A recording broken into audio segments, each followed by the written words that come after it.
दी pedestrian, है ना, दी pedestrian. Author है इनके रे ब्रैडबरी। कौन? रे ब्रैडबरी। ध्यान देना। To enter out in that silence that was a city at 8 o'clock। Pedestrian मतलब क्या होता है? पेडेस्ट्रियन मतलब होता है वो रोड के साइड जो फुटपाथ होता है ना, जिस साइड लोग चलते हैं, होता है ना वो वाला साइड, तो वहाँ पे जो लोग पैदल चला करते हैं वो वाला जो पूरा प्लेस होता है उसको हम फुटपाथ बोलते हैं, और उस पर जो लोग चलते हैं उनको क्या बोलते हैं? पेडेस्ट्रियंस। क्या बोलते हैं? पेडेस्ट्रियंस।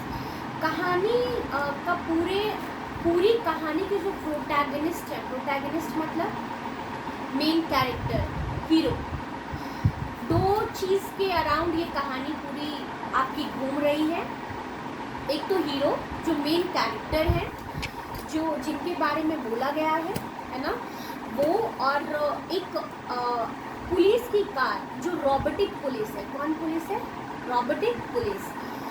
ये कहानी है कि 2053 में, 2053 में आगे चल कर के जब सारे चीज़ एआई के द्वारा वो कंट्रोल करने लग जाएंगे, जब सारी चीज़ एआई कंट्रोल करने लग जाएंगे, तो तब जा कर के जो नॉर्मल इंसान की ज़िंदगी होगी तो वो कैसी होगी, है ना। अगर जैसे अभी हम लोग हैं, हम लोगों में से कोई एक इंसान जो नेचुरल चीज़ों को देखने के लिए, नेचुरल चीज़ों का फील लेने की कोशिश करेगा, तो उसको किस नज़रिए से लोग देखेंगे? वो तुम्हारा नॉर्मल होगा या एबनॉर्मल होगा? ठीक है, वो तुम्हारा नॉर्मल होगा या एबनॉर्मल होगा। ठीक है, चलो ध्यान दो, ध्यान देते हैं। Pedestrian is a short story by American science fiction writer. एक चीज़ और ध्यान देना, तो ध्यान देना, वो जो ये जो हम पढ़ाई कर रहे हैं, जो पेडेस्ट्रियन पढ़ रहे हैं, उसमें जो प्रोटैगनिस्ट है, मेन कैरेक्टर है ना, ये तुम्हारे एक छोटे गांव से बिलोंग करते हैं, छोटे गांव से।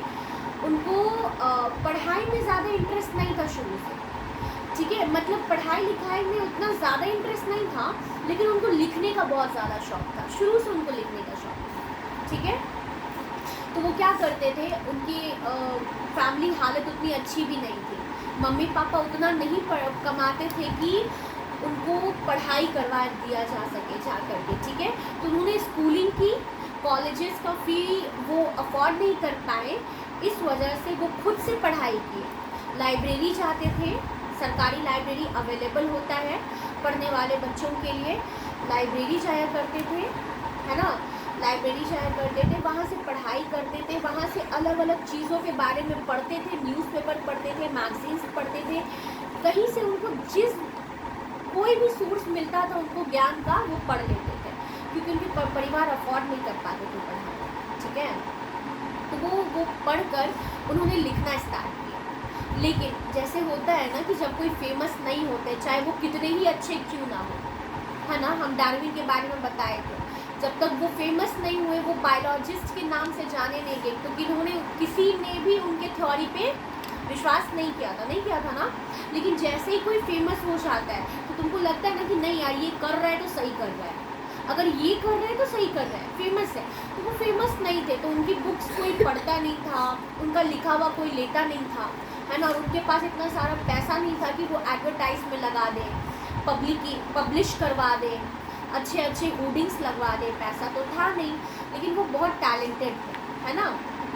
टैलेंट हमेशा ज़्यादातर गरीबी में जन्म लेता है, क्योंकि ना उस इंसान को पता होता है, जिस इंसान को कुछ मिला नहीं होता है, उस इंसान को पता होता है कि हमको ये उस चीज़ की कीमत उसको मालूम होती है ना। जैसे किसी को सारी सुविधा मिल जाती है तो उसको नहीं पता होता है ना कि ये कैसे किया गया है, मेरे मम्मी पापा कैसे लाए हैं, इसको करने के लिए कितना मेहनत करना होता है। और वही गरीब का बच्चा जिसको कुछ नहीं मिल रहा है, उसको उस चीज़ का कीमत पता होगा कि अभी मेरे पास होता, है ना, होता तो कितना अच्छा होता। तो उसको पता है कि मेरे पैसे की वजह से हम इसको नहीं ला पा रहे हैं, तो उसको पता है, उस चीज़ का कीमत पता है, उसको सारी चीज़ों का, और वो अपने माँ बाप को देख के सीखता है ना कि जो ज़िंदगी हम जी लिए और मेरे माँ बाप जिस चीज़ परेशानी में हो, मैं आगे चल कर के हम ऐसा कुछ ना करें और हम अपने माँ बाप के लिए कुछ अच्छा कर पाएँ। ज़्यादातर वो लोग बच्चे जो गरीब बच्चे हैं जो कुछ करते हैं उनका सोच ये होता है, इसलिए वो करते हैं। बाकी अलग अलग इंस्पिरेशन है सबका, कुछ कुछ करना अलग अलग इंस्पिरेशन है, किसी को किसी चीज़ से इंस्पिरेशन मिलता है, किसी को किसी चीज़ से इंस्पिरेशन मिलता है। लेकिन गरीबी में जो लोग ये सब करते हैं उनका इंस्पिरेशन यही होता है कि मेरे माँ बाप जो दूसरे लोगों को मिल रहा है मेरे माँ बाप को नहीं मिल पा रहा है ना, तो हम उनके लिए कर पाए। ज़्यादातर इंस्पिरेशन ये होता है गरीब बच्चों का। तो ना वो अपने माँ बाप के लिए सोचे कि चलो मेरा भी हम कुछ कमाने लग जाएंगे तो उन लोगों को सुकून मिलेगा, थोड़ा रेस्ट मिलेगा। मज़दूर टाइप के थे उनके पापा, है ना, मज़दूर तबके के थे, उस तुम्हारे मज़दूर के जो काम करते हैं उस श्रेणी में आया करते थे वो, ठीक है। तो उन्होंने काफ़ी सारी चीज़ लिखे। जब वो फेमस हो गए वो फिक्शन लिखा करते थे। फिक्शन मतलब फिक्शन जो रियली में एग्जिस्ट नहीं कर रहा है, लेकिन उसको फिक्शन जो रियली में एग्जिस्ट नहीं कर रहा है लेकिन आप उसको इमेजिनरी हाइपोथेटिकल करके आप उसको इस तरीके से प्रस्तुत करते हो कि वो रियल लगता है आपको, है ना, और वो होगा। जैसे इन्होंने आर्टिफिशियल इंटेलिजेंस के बारे में बोला, अभी जैसे लोग रोबोटिक होते जा रहे हैं, लोग क्या होते जा रहे हैं, रोबोटिक होते जा रहे हैं। हर एक काम हम लोग मैनुअल से हटता जा रहा है ना, हमारे हाथ से हर एक काम हटता जा रहा है। पहले हम लोग कपड़ा हाथ से धोया करते थे, अब मशीन धोता है, रोबोटिक हो गया। पहले लोग वो सील और वो जो होता है पीसने वाला, उसमें मसाला पीसा करते थे, अब मिक्सी में पीसा जा रहा है, रोबोटिक हो गया ना। इलेक्ट्रिसिटी के द्वारा हो रहा है, हर एक चीज़ हम लोग छोड़ते जा रहे हैं इलेक्ट्रिसिटी पे, रोबोट्स पे। डे बाय डे हर एक चीज़ होता जा रहा है। आर्टिफिशियल इंटेलिजेंस अभी बहुत डेवलप हो चुका है, बहुत चीज़ देखी हुई है। ChatGPT एग्जाम्पल है उसका। तो उन्होंने बोला कि अगर 2053 में अगर हम उस सोसाइटी को देखें तो सोसाइटी कैसा होगा, ठीक है। तो वो अपने जो कहानी का जो हीरो बनाए हैं, उन्होंने अपने कहानी का हीरो जिसे बनाया है उनका नाम है, उनका क्या नाम है, लियोनार्ड मेड। क्या नाम है, लियोनार्ड मेड क्या करते हैं, देखते हैं रात का समय होता है, ठीक है, तो वो देखते हैं कि अपने घर से जब देखते हैं तो हर एक जगह में बल्ब ऑफ है ना, और टीवी चल रहा है, लोग टीवी देख रहे हैं, जो भी देखना है, जिस टाइप का भी चीज़, जिस चीज़ों में भी उनका इंटरेस्ट है, लेकिन सब लोग टीवी देख रहे हैं, ठीक है। बाहर पूरा सुनसान है, एक भी इंसान नहीं है बाहर, एक भी इंसान नहीं है बाहर। तो वो जब चलते हैं पैदल, काफ़ी दूर चलते जाते हैं, तो वो ठंडी ठंडी हवा, अब घर में तुम नेचुरल हवा कहाँ से लोगे, पेड़ का हवा ले पाओगे क्या, घर पे रूम में रह करके हम पेड़ की हवा ले लेंगे क्या, उसके लिए तो हमको पेड़ के पास जाना पड़ेगा कि नहीं। अब हमको समुद्र के किनारे वाला एटमॉस्फेयर चाहिए, हमको समुद्र के किनारे वाली राहत चाहिए, तो हमको समुद्र के किनारे जाना पड़ेगा उसके लिए। घर बैठे तो हम ले नहीं सकते हैं, ले लेंगे नहीं। तो वो ना देखे क्या कि आसपास कोई है नहीं, कोई चल नहीं रहा है, वो अकेले चल रहा है, वो इंजॉय कर रहे हैं, आइसोलेशन को वो इंजॉय कर रहे हैं, ठीक है। तो वो कुछ दूर तक चलते हैं, हर जगह उन्होंने देखा, हर जगह सब लोग टीवी देख रहे हैं, बाहर कोई नहीं जा रहा है, ठीक है, सबका काम रोबोट्स के द्वारा हो रहा है। फिर जब वो घूमते हैं, ठंडी ठंडी हवा लेते हैं, सारे एटमॉस्फेयर का एंजॉयमेंट कर लेते हैं, तो फिर उसके बाद वो देखते हैं ना कि एक पुलिस आती है, ठीक है, सामने से एक पुलिस आती है, उनसे क्वेश्चन आंसर करने लगती है, किन से, मेड से। हीरो कौन है इस स्टोरी का, प्रोटैगनिस्ट कौन है, प्रोटैगनिस्ट मतलब वैसा इंसान जिसके आर पार पूरा सारा चीज़ घूम रहा है। मेन कैरेक्टर मतलब कुछ भी हो रहा है तो उसके लिए हो रहा है ना, मेन कैरेक्टर प्रोटैगनिस्ट कहते हैं उसको, हीरो। मेन कैरेक्टर वो है, तो उनके सामने ना एक पुलिस की गाड़ी आ जाती है, ठीक है, उनसे इनकाउंटर करते हैं, उनसे क्वेश्चन आंसर करने लगते हैं कि आप क्या कर रहे हैं, अभी आप घूम क्यों रहे हैं, ठीक है, सारे लोग बैठ करके टीवी देख रहे हैं, आप बाहर क्यों घूम रहे हैं। इस तरीके से उन पर शक किया जाता है कि ये आखिर करना क्या चाह रहे हैं, क्योंकि 2053 में नॉर्मल पैदल चलना बिना कार के, बिना बाइक के एबनॉर्मल एक्टिविटी माना जा रहा है। क्या माना जा रहा है? Abnormal activity. अरे आपके पास कार है तो आप पैदल क्यों चल रहे हैं? समझ में आ रहा है कि क्या बताना चाह रहे हैं कि हम लोग जो अभी नॉर्मली कर रहे हैं ये सारी चीज़ AI के आने के बाद एबनॉर्मल माना जाएगा, है ना। जो हम लोग खुद से कर रहे हैं वो सारी चीज़ रोबोट्स करने लग जाएंगे। तो जो हम हाथ से फिर काम करेंगे, मैकेनिकल वर्क करेंगे, है ना, तो वो एबनॉर्मल चीज़ में शुमार हो जाएगा। ठीक है, तो रोबोट्स बोलते हैं कि यहाँ तो ऐसा कोई नहीं करता है, पैदल तो कोई नहीं चलता है, यहाँ पे आपकी कार किधर है? आप एबनॉर्मल चीज़ कर रहे हैं, ये चीज़ यहाँ पे नहीं होता है। और कोई भी एबनॉर्मल हलचल हो तो लोग उसको किस नज़रिए से? क्राइम के नज़रिया से देखते हैं। मतलब जो नेचुरल चीज़ है वो आगे चल के क्राइम होने वाला है। क्या होने वाला है? क्राइम होने वाला है। तो जो पुलिस इंस्पेक्टर है, रोबोटिक है वो, है ना, वो उनसे नेगोशिएट करते हैं, क्वेश्चन आंसर करते हैं। ठीक है, और जब उनको पता चलता है कि अनमैरिड भी है तो बोलते हैं अरे ये तो सोसाइटी के नॉर्म्स के खिलाफ है, आप अनमैरिड कैसे हो? मैरिज होना तो ज़रूरी है। और you are all unmarried and walking alone in the footpath street, है ना, आप अनमैरिड उस पर से आप वॉक कर रहे हो, सारा चीज़ आप नॉर्मल चीज़ दिखा रहे हो, तो उनको अरेस्ट कर लिया जाता है। मेड को अरेस्ट कर लिया जाता है। फिर मेड बताते हैं कि हम राइटर हैं, हम लिखा करते हैं। फिर रोबोट्स बोलते हैं ये तो रोबोटिक काम है, लिखना क्या चीज़ होता है, हाथ से लिखना क्या चीज़ होता है, ये तो कोई चीज़ होता नहीं है। रोबोट्स आप हमसे क्वेश्चन कीजिए, हमारी स्क्रीन पे आएगा सारा चीज़। लिखना क्या है? आप क्या करते हो? आप जब खुद से लिखते हो तो दिमाग से सोचते हो, हाथ हिलाते हो, पेंसिल से लिखते हो, पेन से लिखते हो। लेकिन जब आप गूगल पे सर्च करो, ChatGPT पे सर्च करो, वो आ जाएगा ना। मन करे तो स्क्रीनशॉट ले लो, मन करे तो सेव कर लो। लिखने का क्या ज़रूरत? लिखना भी कुछ दिन बाद ख़त्म हो जाएगा। हैंड रिटन भी सारी चीज़ें ख़त्म होने वाली हैं, हो जाएंगी ना। मतलब समझ पा रही हो कि जो भी चीज़ हम लोग अभी कर रहे हैं सारी चीज़ एबनॉर्मल होने वाले हैं आगे चल करके, है ना। इन सब चीज़ों को एबनॉर्मल माना जाएगा। क्या माना जाएगा? एबनॉर्मल माना जाएगा। फिर वो बोलते हैं राइटिंग क्या चीज़ होता है, राइटर क्या होता है? राइटर कुछ नहीं होता है। ठीक है, अब सारे एबनॉर्मल चीज़, अब साइको हो उनको साइकेट्रिक वार्ड में डाल दिया जाता है। ठीक है, और उनकी मनोस्थिति को पढ़ा जाता है कि ये इंसान करना क्या चाह रहा है, ये इंसान बोलना क्या चाह रहा है। समझी? तो सारी चीज़ इन्हीं दोनों के पीछे रिवॉल्व करती है ना। कि राइटर समझाना चाह रहे हैं कि अरे अभी भी समझ जाओ, हमारे जो नेचुरल चीज़ें आगे चल के सारी चीज़ डिस्ट्रॉय होने वाले हैं। आप जो नेचुरली अभी कर रहे हो आगे चल के उसको क्राइम ठहरा दिया जाएगा, और वो ठहरा दिया जाएगा और आप जेल भी जाओगे, और ज़्यादा हुआ तो साइकेट्रिक वार्ड भी जाओगे, क्योंकि आप एबनॉर्मल चीज़ करने लग जाओगे उनके हिसाब से। रोबोट्स क्या? रोबोट्स को हवा चाहिए, रोबोट्स को हवा चाहिए सांस लेने के लिए, पीने के लिए पानी चाहिए, नहीं चाहिए ना।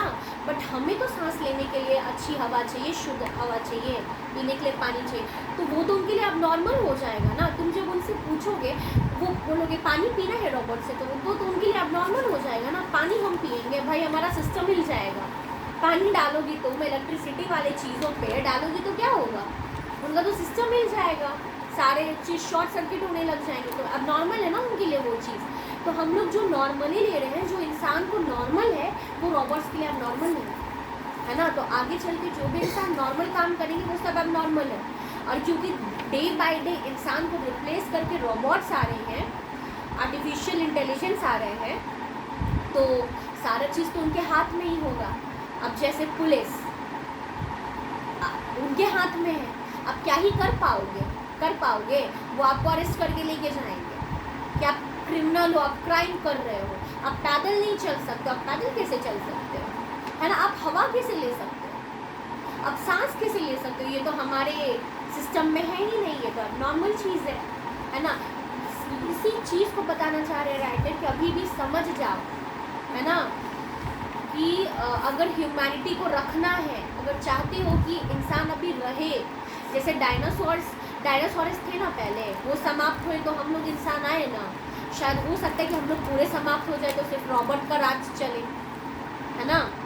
फिर इंसान के लिए कुछ रह पाएगा? नहीं रह पाएगा ना। रोबोट्स होंगे तो फिर इंसान कैसे रह पाएंगे? सारा काम ही अगर रोबोट कर दे, और रोबोट बहुत एक्यूरेसी से काम करते हैं ना, थोड़ा भी मिस्टेक होने की संभावना नहीं है, तो लोग तो रोबोट्स को ज़्यादा प्रीफर करते हैं, करेंगे नहीं कि करेंगे।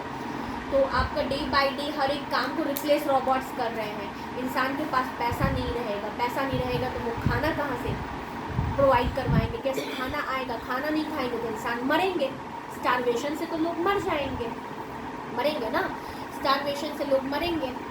हम बताए थे एक बार कि आप कुछ ही दिन आप भूखे रह सकते हो, है ना, स्टारवेशन से तो लोग मर जाएंगे, धीरे धीरे ह्यूमैनिटी समाप्त हो जाएगा, होगा ना, जीन्स खत्म होंगे, आप शक्ति खत्म होगा, सारा चीज़ खत्म होगा, तो ह्यूमन का जनरेशन बाय जनरेशन आगे बढ़ना भी तो ख़त्म हो जाएगा।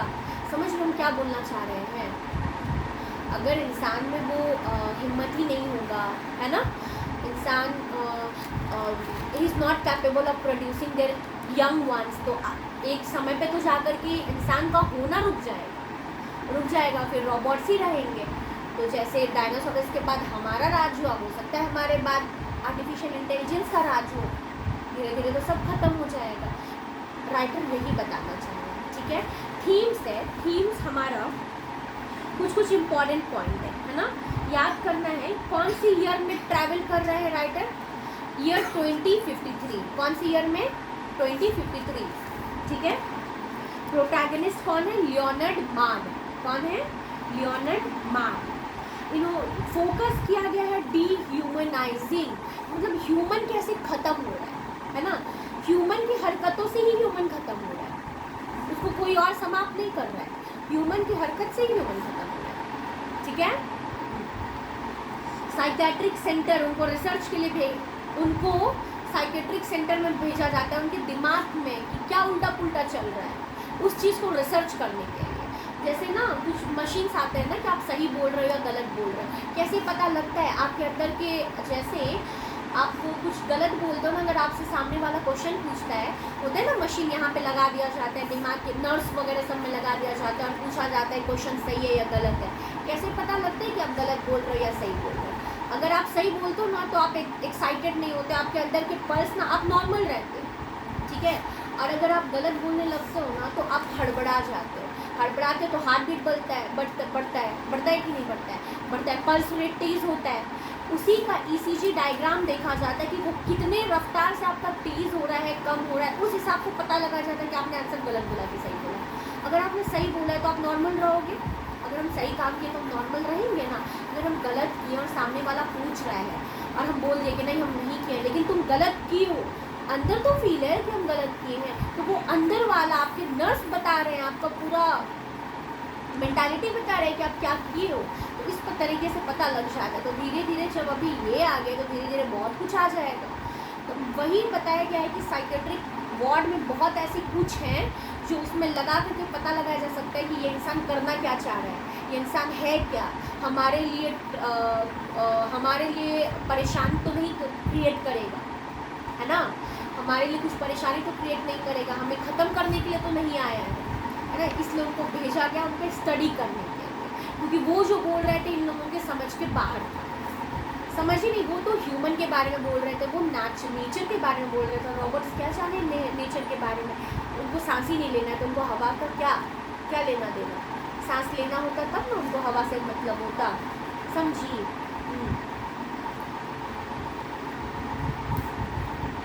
उन्होंने बहुत 400 शॉर्ट स्टोरीज, 600 शॉर्ट पोइम्स लिखी है, उन्होंने स्टोरीज लिखी है, 400 से 600 शॉर्ट स्टोरीज लिखी है उन्होंने, है ना, पोएम्स नहीं, पोएट नहीं है, ये ऑथर है।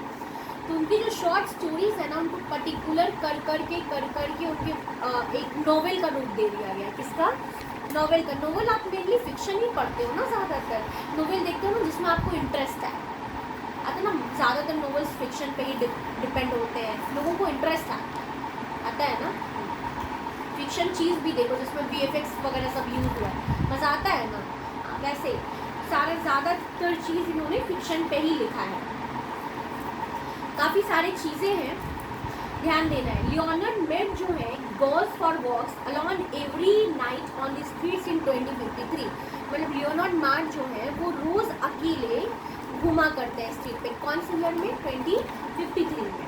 उनके वॉक के द्वारा जब वो चलते हैं उस ड्यूरेशन में कोई नहीं दिखाई देता है उनको, कोई इंसान ही नहीं दिखता है, ठीक है। और जो इंसान उनको दिखता है तो वो अपने घर में टेलीविज़न से चिपका हुआ है, ठीक है।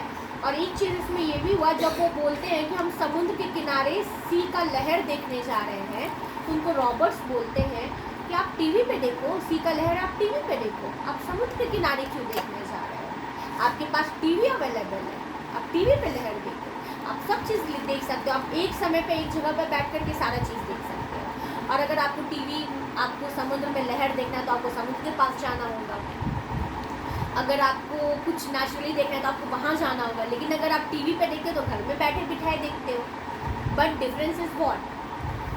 डिफरेंस इज़ कि आप टीवी पे देखते हो ना, वो अब वो जा कर के नेचुरली देखोगे, एक्सपीरियंस मिलेगा वहाँ पे जा कर के। और टीवी में बैठ के कोई एक्सपीरियंस नहीं मिलता है ना। Made is sweat by the natural. Made को नेचर से बहुत ज़्यादा प्यार है ना, वो हमेशा नेचर के हर एक चीज़ से वो ना मोहित हो जाते थे। मोहित मतलब ना भा जाता था उनको नेचर उनको बहुत पसंद था, इसलिए हमेशा वो निकल जाते थे घूमने के लिए। रात में अकेले घूम रहे हैं, ठंडी हवा ले रहे हैं, ठीक है। मेड को एक तरीके से पागल समझ लिया गया है ना। मेड को समझ लिया गया कि ये तो एबनॉर्मल इंसान है, ये कर क्या रहा है ना, एबनॉर्मल एंड मैड, ठीक है, जो कि सोसाइटी के सारे रूल्स को फॉलो नहीं कर रहा है। अभी सोसाइटी का क्या रूल है?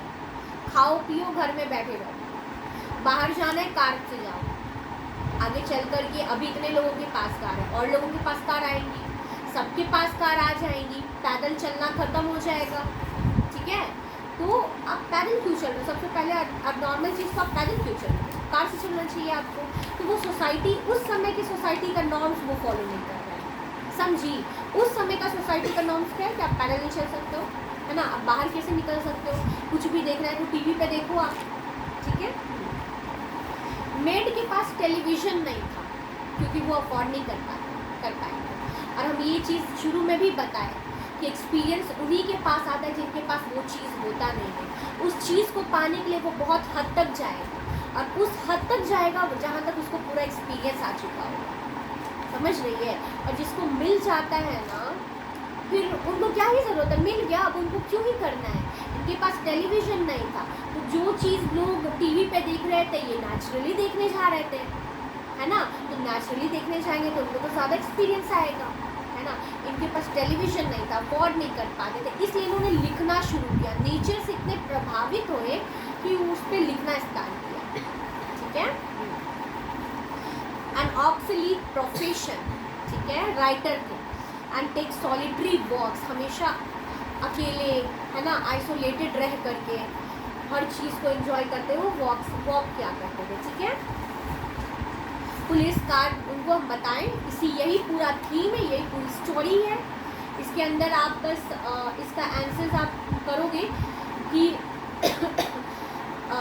घुमा फिरा करके, मतलब इस तरीके से लिखना है ना कि सारा चीज़ इकट्ठे, मतलब तुम खुद से भी लिखना है कि क्या फिक्शन है, क्या हो सकता है ना।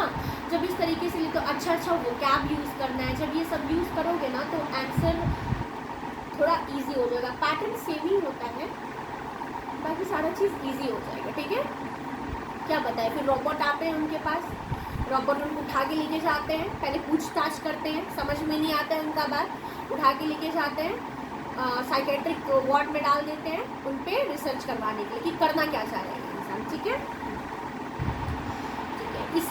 इन्हीं दोनों के पीछे और कोई भी जो बात कर रहे हैं सिर्फ ये दोनों बात कर रहे हैं, है ना। और पूरी स्टोरी में कोई वक्ता नहीं है, बोलने वाला कोई नहीं है, श्रोता भी कोई नहीं है, सुनने वाला भी कोई नहीं है। सब लोग अपने घर पे स्टक टू टेलीविज़न, है ना, they all are stick to TV.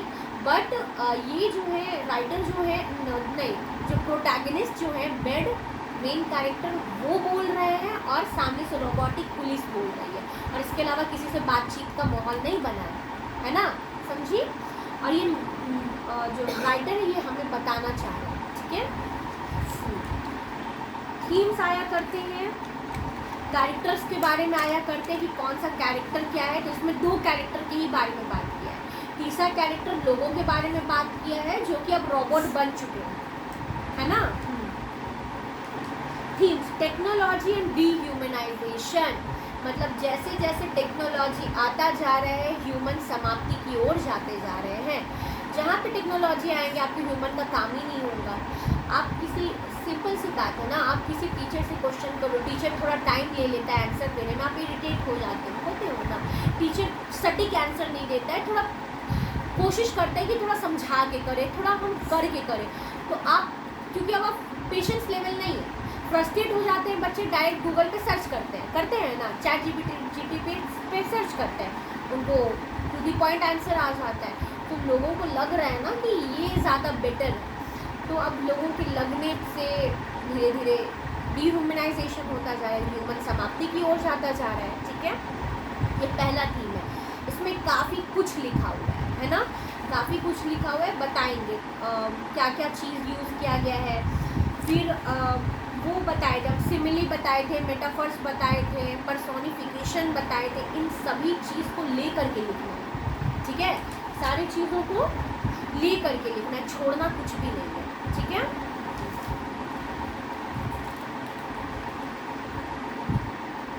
हाँ, इनका एबनॉर्मल होना इस सोसाइटी के हिसाब से 2053 सोसाइटी के हिसाब से मेड का एबनॉर्मल होना, यही चीज़ है ना जो कहानी को बढ़ा रहा है, यही चीज़ है ना जो कहानी को बढ़ा रहा है।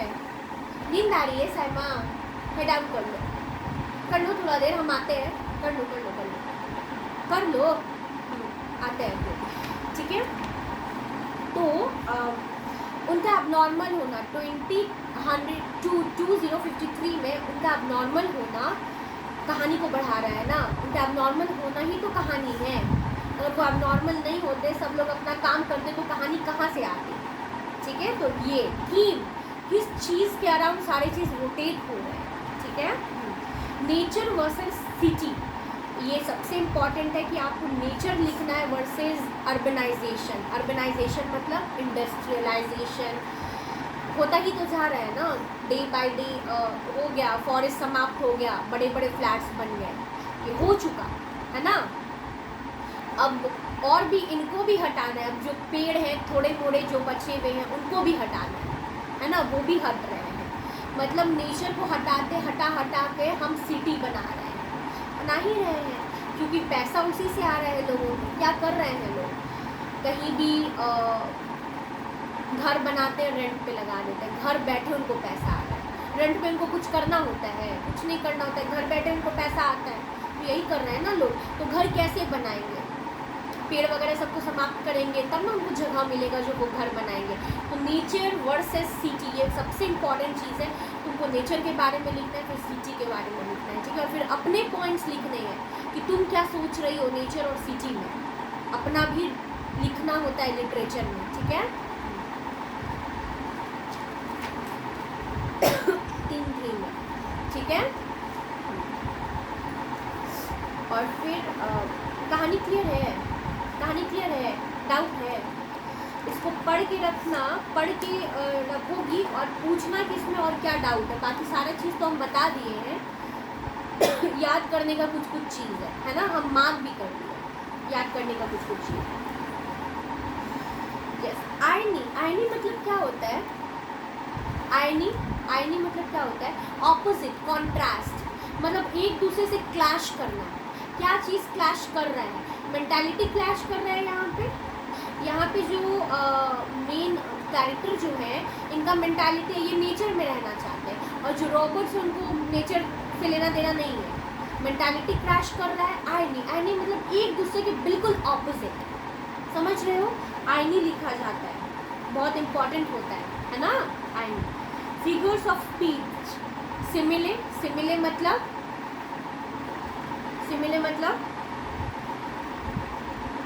सेम चीज़ आपको अलग अलग तरीके से बताया जाता है, यही होता है ना सिमिले। अलग अलग चीज़ आपको, बहुत सारी चीज़, सेम चीज़, उसका आइडिया सेम होगा बट तरीका अलग अलग होगा, है ना।